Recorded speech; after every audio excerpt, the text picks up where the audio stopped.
नमस्कार, मैं हूं धर्मेंद्र श्रीवास्तव। गुड न्यूज भारत के YouTube चैनल पर आप सभी दर्शकों का स्वागत है। आइए हम आपको दिखाते हैं आजमगढ़ की खबरें फटाफट अंदाज में।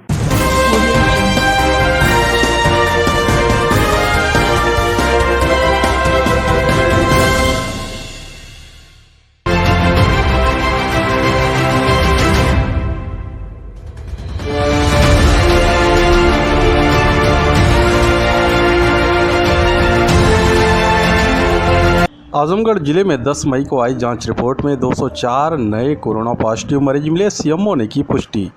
मुख्य चिकित्सा अधिकारी डॉक्टर ए.के. मिश्रा ने बताया कि पूर्व में प्रेषित सैंपल में से 204 व्यक्तियों की जांच रिपोर्ट पॉजिटिव प्राप्त हुई है। मुख्य चिकित्सा अधिकारी डॉक्टर ए.के. मिश्रा ने बताया कि जिले में अब तक कुल 16,762 कोरोना पॉजिटिव मरीज पाए गए हैं। वर्तमान समय में 4,268 सक्रिय मरीज हैं। 12,349 मरीज स्वस्थ होकर डिस्चार्ज किए जा चुके हैं, तो वहीं 145 मरीजों की अब तक मौत हो चुकी है। आजमगढ़ जिले के कपसा मड़िया गांव में कोरोना भगाने को लेकर महिलाओं का दिखा अंधविश्वास, चढ़ा रही हलवा पूड़ी। बता दें कि सोमवार की सुबह सुबह कोरोना महामारी को भगाने के नाम पर कपसा मड़िया गांव की निवासी महिलाओं ने आस्था कहें या अंधविश्वास के नाम पर एकजुट होकर के सभी महिलाएं पूड़ी हलवा चढ़ा रही हैं और धार पूरब दिशा में देने लगी। लोगों का कहना है कि देवी माता नाराज़ हो गई हैं, इसलिए उनको यह कढ़ाई चढ़ाई जा रही है, धार दी जा रही है, जिससे उनकी नाराज़गी खत्म हो और यह कोरोना महामारी उन्हीं की देन है। यह सब को करने से कोरोना भाग जाएगा। तो वहीं गांव निवासी लालजीत क्रांतिकारी ने कहा कि यह अंधविश्वास हमारे देश को पीछे कर रहा है। पूरा विश्व विज्ञान पर काम कर रहा है, लेकिन हमारे देश के कुछ लोग कोरोना के नाम पर अंधविश्वास फैला करके राजनीति कर रहे हैं और जनता को गुमराह करके उनका वोट लेकर अपनी राजनीति कर रहे हैं। कोरोना का इलाज होना चाहिए, तब जनता ठीक होगी और जनता मौत के मुंह से निकल सकेगी। और कुछ लोग तो जनता को मौत के मुंह में ढकेलने पर तुले हैं। यह अंधविश्वास कब तक हमारे देश में रहेगा, हम इसी को लेकर हमेशा चिंतित रहते हैं।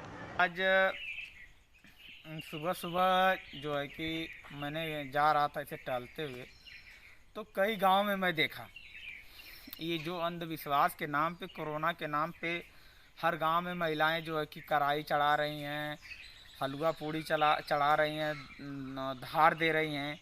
ये सब एकदम अंधविश्वास कोरोना के नाम पे जो है कि सभी हर गांव की पूरे मैं देख रहा हूँ। कई गांव में, ये कई गांव की बात नहीं बता रहा हूँ, कई गांव में मैं देख रहा हूँ कि रोज़ रोज़ सुबह सुबह धार दे रही महिलाएं, कढ़ाई चढ़ा रही हैं, पूड़ी हलवा चढ़ा रही हैं, कह रही हैं कि देवी माँ नाराज़ हो गई हैं, माता जी नाराज़ हो गई हैं, इसीलिए कोरोना आया है और यही जो है कि जनता को मौत के घाट उतारा है।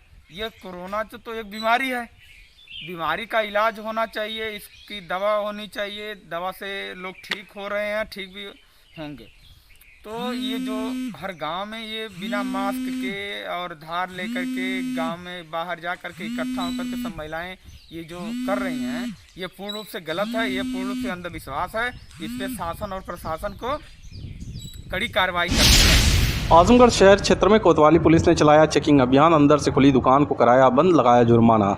बता दें कि इन दिनों कोरोना संक्रमित मरीजों की संख्या में तेजी से इजाफा हो रहा है। उसके बावजूद भी लोग कोविड-19 गाइडलाइन का पालन नहीं कर रहे हैं। शनिवार रविवार संपूर्ण बंदी के बाद सोमवार को सुबह 7 बजे बाजार खुलते ही लोगों का हुजूम शहर में उमड़ पड़ा। कहीं से भी लोगों में कोरोना का खौफ नहीं दिख रहा था। आलम यह था कि पुलिस को शहर में सड़कों पर उतरकर लोगों को कोरोना गाइडलाइन का पाठ पढ़ाना पड़ा। इस दौरान बेवजह सड़कों पर निकले लोगों के खिलाफ पुलिस ने ज़बरदस्त कार्रवाई की और व्यापक पैमाने पर छापेमारी अभियान चलाया। छापेमारी के दौरान एक दुकान बाहर से बंद मिली, लेकिन व्यापारी अंदर लगभग आधे दर्जन ग्राहकों को बैठाकर सामान दे रहा था। पुलिस ने दुकान को बंद कराया और कार्रवाई के साथ भारी भरकम जुर्माना लगाया। आजमगढ़ जीजीआईसी स्थित integrated Covid command control centre का डीएम ने किया निरीक्षण, दिए आवश्यक दिशा निर्देश। जिलाधिकारी राजेश कुमार ने राजकीय बालिका इंटर कॉलेज स्थित integrated Covid command control centre का निरीक्षण किया। जिलाधिकारी ने बताया कि यहां पर 200 से अधिक अधिकारी व कर्मचारी कार्य कर रहे हैं। उन्होंने बताया कि यहां से होम आइसोलेशन में रह रहे मरीजों की लगातार निगरानी की जाती है। मरीजों को आवश्यकता अनुसार दवाइयाँ भी उपलब्ध कराई जाती हैं। यहाँ से लगातार मरीजों की काउंसलिंग करके भी आवश्यक सुविधाएँ उपलब्ध कराई जाती हैं। जिलाधिकारी ने बताया कि integrated Covid and command centre की सारी व्यवस्थाएँ सुदृढ़ हैं। इसे और अधिक सुदृढ़ बनाने का प्रयास किया जा रहा है। डीएम ने बताया कि इस समय आइसोलेशन में 4000 से अधिक मरीज हैं। कुल 61 मरीजों को सांस लेने में दिक्कत होने पर यहां से तत्काल टीम भेजकर उन्हें दवाइयां उपलब्ध कराई गई। डीएम ने बताया कि किसी भी प्रकार की शिकायत पर उसका तत्काल निस्तारण किया जा रहा है। जिलाधिकारी ने बताया कि कोविड कमांड सेंटर से मरीजों को भर्ती एवं एम्बुलेंस की भी सुविधा उपलब्ध कराई जा रही है। उन्होंने बताया कि मोबाइल एवं लैंडलाइन नंबर पर भी समस्याओं को सुनकर तत्काल सहायता पहुंचाई जाती है। डीएम ने बताया कि तहसीलों में बनाए गए कोविड कंट्रोल सेंटर को पूरी तरह से कमांड सेंटर से इंटीग्रेटेड कर दिया गया है। इंटीग्रेटेड कोविड कमांड सेंटर का निरीक्षण किया गया है। यहाँ पे व्यवस्थाएं जो है सुदृढ़ रहें और हर टीम कैसे काम कर रही है उसका पूरा निरीक्षण किया गया है। हमारे यहाँ करीब 200 से अधिक कर्मचारी अधिकारीगण इसमें लगे हैं, जो कि कॉन्टैक्ट ट्रेसिंग, निगरानी समिति की मॉनिटरिंग की साफ सफाई होनी है और होम आइसोलेशन में जो हमारे पेशेंट्स हैं उनकी स्वास्थ्य की जानकारी लेना, वो सब सुनिश्चित कर रहे हैं। साथ में जो ग्रीवांस सेल पे जो भी शिकायतें आती हैं उनको भी मॉनिटर करके उनको उसके ग्रीवांस का निस्तारण भी तुरंत किया जा रहा है। ये भी यहाँ पे एक शुरू किया गया है कि एम्बुलेंस जो हमें प्रोवाइड कराई जाती है उसके लिए भी एक सेल बनाया गया है। साथ में काउंसलिंग के लिए अगर कोई होम आइसोलेशन में या अदर कोई पेशेंट कोविड के बारे में काउंसलिंग चाहता है डॉक्टर से, तो वो भी लाइन्स यहाँ पे डेडिकेटली दी गई है। तो सारी व्यवस्था यहाँ पे ठीक है। कुछ जो और सुदृढ़ करने की बात थी वो सबको बता दी गई है, मॉनिटरिंग कैसे करनी है। तो सभी व्यवस्थाएं ठीक चल रही हैं और यहाँ पे हमारे पास करीब हम 20 लैंडलाइन चला रहे हैं। उसके साथ साथ करीब 100 से अधिक मोबाइल के माध्यम से संपर्क भी किया जा रहा है। तो सारी व्यवस्थाएं सुदृढ़ हैं, उनको और सुदृढ़ किया जा रहा है। आजमगढ़ जिले में कोरोना कर्फ्यू के दौरान आवश्यक वस्तुओं की दुकानों को डीएम ने किया नामित, नोडल अधिकारी किया तैनात। जिलाधिकारी राजेश कुमार ने बताया कि कोविड-19 के द्वितीय लहर के संक्रमण पर प्रभावी नियंत्रण हेतु यह आवश्यक हो गया है कि बाजारों व मंडियों में भीड़ न लगाई जाए और दैनिक जीवन में प्रयोग होने वाली आवश्यक वस्तु तथा किराने की दुकानों, सब्जी, फल, दूध, अंडा बेचने वालों, रसोई गैस की आपूर्ति करने वालों को नामित कर दिया गया है, ताकि बिना भीड़ एकत्र हुए दैनिक जीवन में प्रयोग होने वाली वस्तुओं को परिवार के किसी एक व्यक्ति द्वारा क्रय किया जा सके। उन्होंने कहा कि नगरीय निकायों के अधिशासी अधिकारियों द्वारा उपलब्ध कराई गई कार्य योजना के आधार पर नगर पालिका, नगर पंचायतवार, वार्ड नंबर एवं वार्ड के लिए किराना के दुकानदारों जहाँ दूध भी उपलब्ध होगा तथा सब्जी बेचने वालों, फल बेचने वालों तथा अंडा विक्रेताओं और घर घर रसोई गैस की आपूर्ति करने वालों को नामित करते हुए नगर पालिका, नगर पंचायत, राजस्व विभाग के कर्मचारी को व्यवस्थापक तथा खाद्य सुरक्षा अधिकारियों को पर्यवेक्षण अधिकारी और संबंधित अधिशासी अधिकारी को नोडल अधिकारी नामित किया गया है। डीएम ने बताया कि नगर पालिका एवं नगर पंचायतों के अधिशासी अधिकारियों आवश्यकता अनुसार अपने उप जिलाधिकारी से अनुमोदन प्राप्त कर किराने, दूध, सब्जी, फल व अंडा विक्रेताओं की संख्या में वृद्धि कर सकेंगे, जिसकी सूची जिलाधिकारी ने समस्त उप जिलाधिकारी, क्षेत्राधिकारी, थानाध्यक्ष एवं अधिशासी अधिकारियों को निर्देशित किया है कि सर्वप्रथम आम जन को व्यवस्था का अनुपालन करने के लिए पब्लिक एड्रेस सिस्टम एवं अन्य प्रचार माध्यमों से प्रेरित किया जाए और निरंतर उपेक्षा किए जाने की स्थिति में कड़ाई से अनुपालन सुनिश्चित किया व कराया जाए। आजमगढ़ डीएम राजेश कुमार ने कोरोना कर्फ्यू के दौरान कुछ और दुकानों को खोलने का दिया निर्देश। जिलाधिकारी राजेश कुमार ने बताया कि जनपद आजमगढ़ के संपूर्ण क्षेत्र में 10 मई 2021 की सुबह 7 बजे तक लागू कोरोना कर्फ्यू को 17 मई 2021 की सुबह 7 बजे तक बढ़ाए जाने का आदेश दिया गया है। डीएम ने कहा कि उत्तर प्रदेश शासन द्वारा बीज व खाद की दुकानें, कोटे की उचित दर की दुकान तथा गेहूँ क्रय केंद्र खुले रखने के निर्देश प्राप्त हुए हैं। इसके अनुसार वर्तमान में लागू आंशिक कर्फ्यू के दौरान बीज व खाद की दुकानें, कोटे की उचित दर की दुकान तथा गेहूं क्रय केंद्र खुले रहेंगे। आजमगढ़ डीएम के निर्देश पर शहर से लेकर गांव तक चलाया जा रहा सैनिटाइजेशन अभियान। जिलाधिकारी राजेश कुमार द्वारा कोरोना संक्रमण प्रभावी नियंत्रण हेतु जनपद में कोरोना कर्फ्यू के दौरान व्यापक साफ सफाई व सैनिटाइजेशन के कार्य निरंतर चलाए जाने के निर्देश दिए हैं।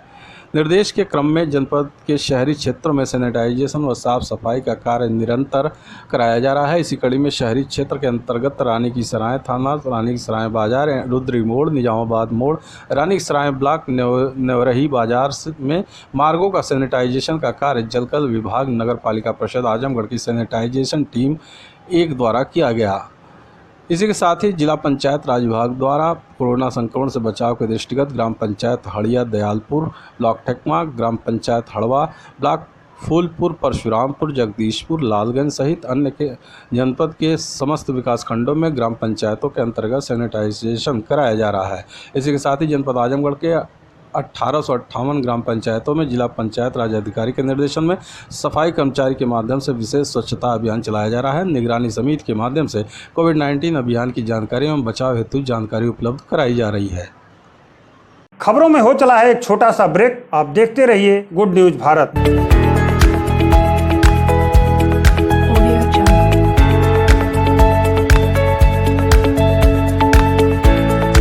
ब्रेक के बाद आप सभी दर्शकों का एक बार फिर स्वागत है। आइए हम आपको दिखाते हैं आजमगढ़ की खबरें फटाफट अंदाज में।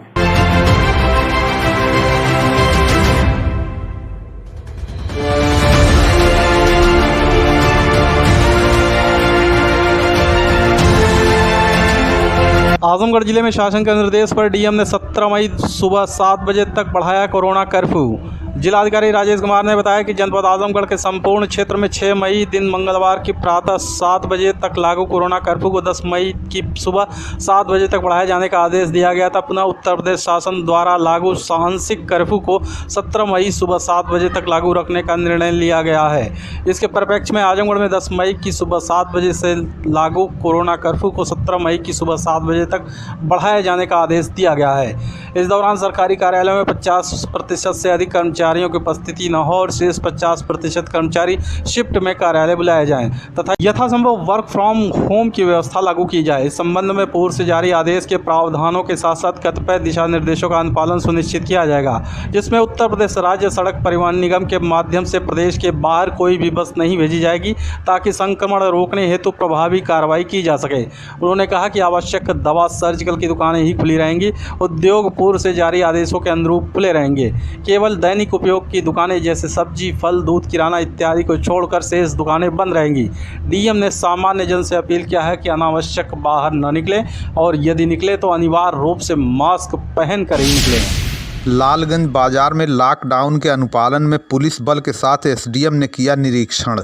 एसडीएम लालगंज पंकज कुमार श्रीवास्तव ने लालगंज बाजार में लॉकडाउन के अनुपालन में पुलिस बल के साथ निरीक्षण किया। इस निरीक्षण के दौरान मास्क न लगाने, कोविड का पालन न करने पर कार्रवाई की गई। पिछले एक सप्ताह में अभियान चलाकर तहसील लालगंज के थानों में 413 लोगों पर बिना मास्क के लगने पर 74,000 रुपये जुर्माना वसूला गया। 276 गाड़ियों का चालान किया गया, 13 सीज की गई और 11 दुकानदार से 11,000 रुपया जुर्माना वसूला गया। उन्होंने कहा कि अब यदि दुकानें गलत रूप से खुली तो दुकान सील कराई जाएगी और महामारी अधिनियम के तहत कार्रवाई होगी। सभी थानाध्यक्ष को निर्देशित किया गया कि दुकानें सील भी करें। इसी प्रकार मंडी का सीओ लालगंज नगर पंचायत कर्मचारियों के साथ निरीक्षण करके दुकानों को दूर दूर लगाने हेतु निर्देशित किया गया। उन्होंने कहा कि जो इसका अनुपालन नहीं करेगा उन पर FIR भी दर्ज होगी।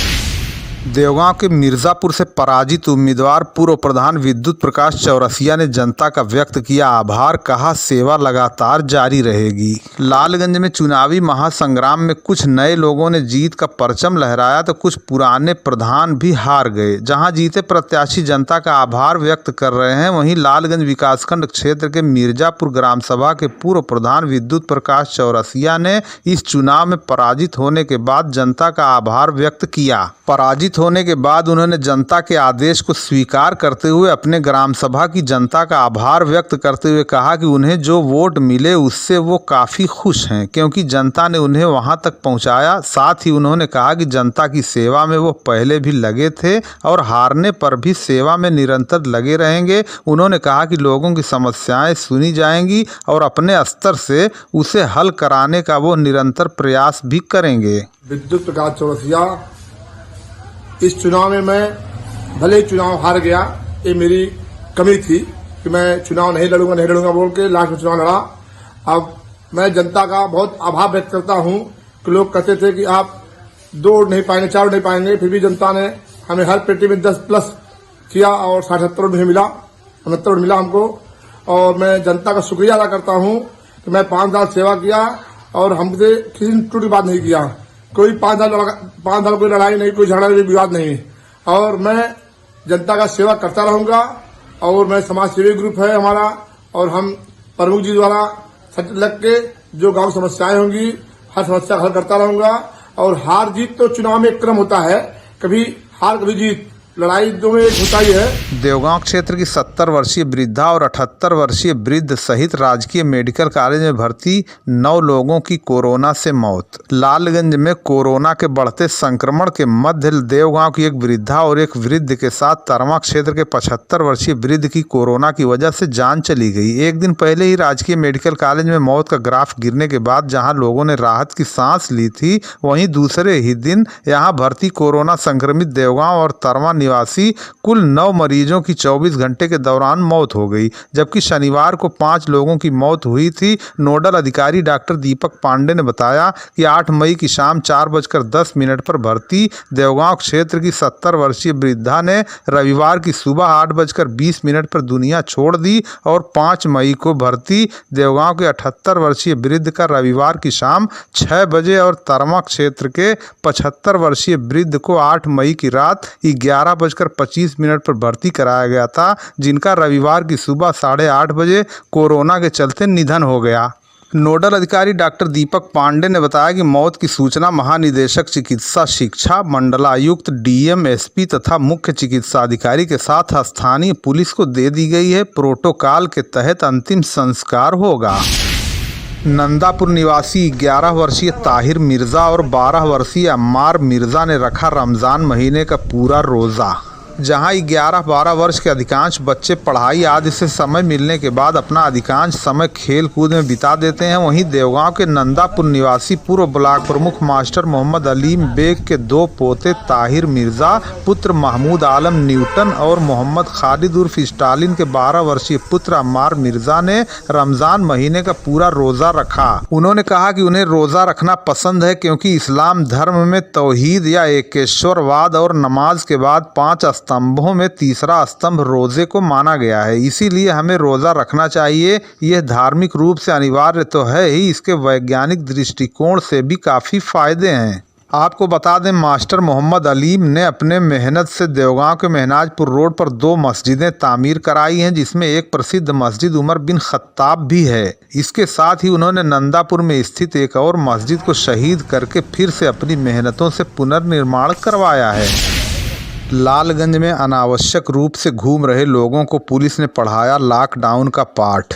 कोतवाल देवगांव एसपी सिंह और चौकी प्रभारी लालगंज अनिल कुमार सिंह, एसआई विजय प्रकाश मौर्य आदि आज सोमवार को लालगंज में फोर्स के साथ बाजार का चक्करमण किए तथा अनावश्यक रूप से घूम रहे लोगों को लॉकडाउन का पाठ पढ़ाया गया। पुलिस द्वारा किए गए चक्करमण पर अनावश्यक घूम रहे लोग इधर उधर भागते हुए नजर आए, जबकि बाजार में पूरी तरह सन्नाटे की स्थिति देखी गई। आपको बता दें, लाख प्रयास के बाद भी अनावश्यक रूप से घूम रहे लोगों पर पूरी तरह रोक नहीं लग पा रही है और बाजारों में बार बार काफी भीड़ जमा हो जाने से पुलिस प्रशासन को डंडा भांजना पड़ रहा है।